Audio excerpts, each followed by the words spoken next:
Stop it! Nico yelled. It's me you want! Leave him alone! Jason's ears rang. He was dizzy from getting smacked around. His mouth tasted like limestone dust. He didn't understand why Nico would think of himself as the main target, but Cupid seemed to agree. Poor Nico D'Angelo. The god's voice was tinged with disappointment.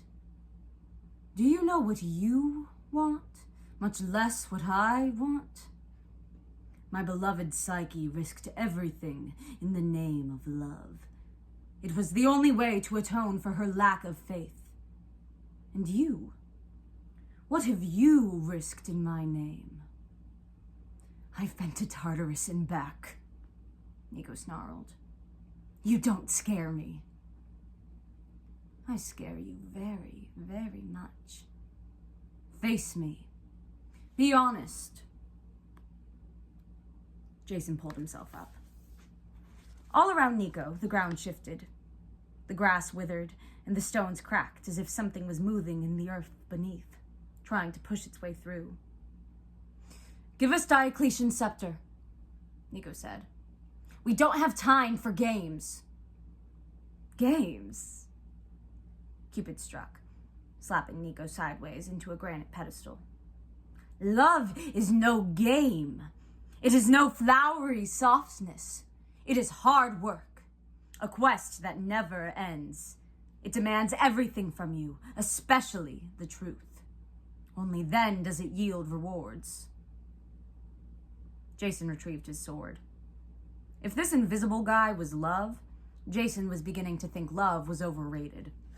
He liked Piper's version better. Kind, considerate, beautiful. Aphrodite he could understand. Cupid seemed more like a thug, an enforcer. Nico, he called. What does this guy want from you? Tell him, Nico D'Angelo, Cupid said. Tell him you are a coward, afraid of yourself and your feelings. Tell him the real reason you ran away from Camp Half-Blood and why you are always alone. Nico let loose a guttural scream. The ground at his feet split open and skeletons crawled forth. Dead Romans with missing hands and caved-in skulls, cracked ribs and jaws unhinged. Some were dressed in remnants of togas.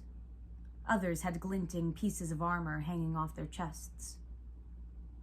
Will you hide among the dead, as you always do? Cupid taunted. Waves of darkness rolled off the son of Hades. When they hit Jason, he almost lost consciousness, overwhelmed by hatred and fear and shame. Images flashed through his mind. He saw Nico and his sister on a snowy cliff in Maine, Percy Jackson protecting them from a manticore. Percy's sword gleamed in the dark. He'd been the first demigod Nico had ever seen in action. Later, at Camp Half-Blood, Percy took Nico by the arm, promising to keep his sister Bianca safe.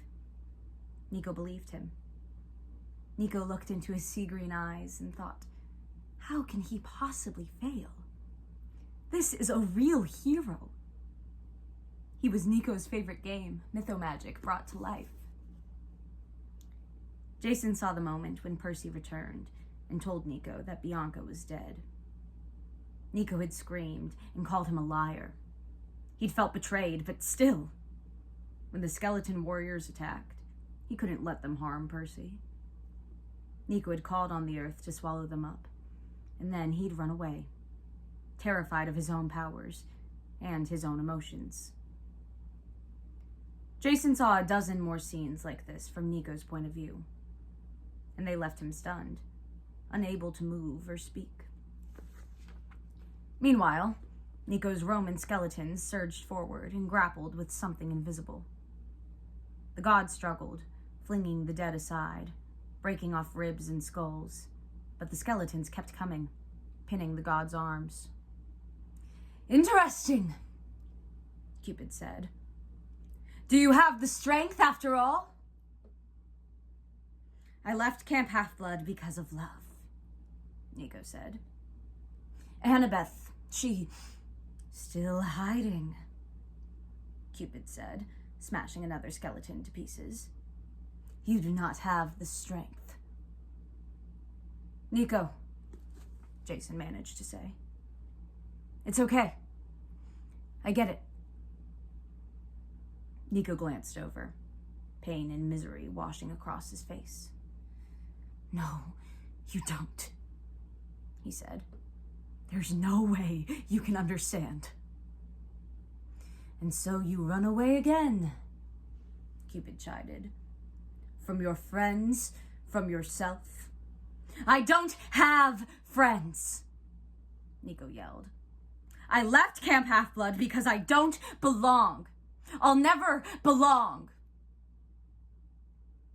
The skeletons had Cupid pinned now, but the invisible god laughed so cruelly that Jason wanted to summon another bolt of lightning. Unfortunately, he doubted he had the strength. Leave him alone, Cupid, Jason croaked. This isn't... His voice failed. He wanted to say it wasn't Cupid's business, but he realized this was exactly Cupid's business. Something Favonius had said kept buzzing in his ears. Are you shocked? The story of Psyche finally made sense to him. Why a mortal girl would be so afraid. Why she would risk breaking the rules to look the god of love in the face, because she feared he might be a monster. Psyche had been right. Cupid was a monster. Love was the most savage monster of all. Nico's voice was like broken glass. I wasn't in love with Annabeth. You were jealous of her, Jason said. That's why you didn't want to be around her. Especially why you didn't want to be around him. It makes total sense. All of the fight and denial seemed to go out of Nico at once. The darkness subsided. The Roman dead collapsed into bones and crumbled to dust.